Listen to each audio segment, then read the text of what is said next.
ஆவியூர் வெடி விபத்து தொடர்பாக கிராம நிர்வாக அலுவலர் செல்வராஜ் அளித்த புகாரின் பெயரில் 4 பேரின் மீது 4 பிரிவுகளின் கீழ் வழக்கு பதிவு செய்யப்பட்டிருக்கிறது. விவரங்களை செய்தியாளர் அருண்குமாரிடம் கேட்கலாம். அருண்குமார், கூடுதல் தகவல்கள். வணக்கம்.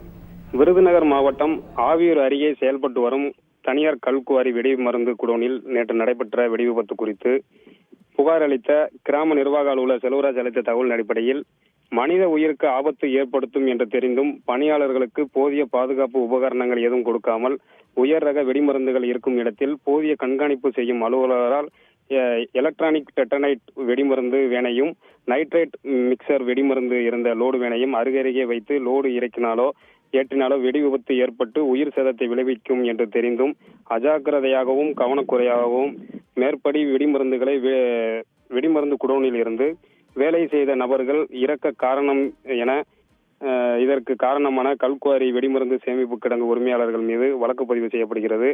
உயர் ரக வெடிமருந்துகள் இறக்கும் இடத்தில் போதிய வெடிமருந்து வேலையும் நைட்ரேட் மிக்சர் வெடிமருந்து இருந்த லோடு வேனையும் அருகருகே வைத்து இறக்கியிருந்தனால் இந்த சம்பவம் நடைபெற்றுள்ளது. இந்த சம்பவம் நடைபெற்றதையொட்டி பலத்த சத்தத்துடன் வெடி விபத்து ஏற்பட்டு உடல்கள் சிதறி உயிரிழப்புக்கு காரணமானது தெரிய வந்துள்ளது. சம்பவம் குறித்து விருதுநகர் மாவட்டம் ஆவியூர் காவல் நிலையத்தில் 4 பேர் மீது வழக்கு பதிவு செய்யப்பட்டு 4 பிரிவின் கீழ் வழக்குகள் பதிவு செய்யப்பட்டு 2 பேரை கைது செய்து தலைமறைவான 2 பேரை ஆவியூர் போலீசார் தேடி வருகின்றனர். முழு விவரங்களுக்கு நன்றி அருண்குமார்.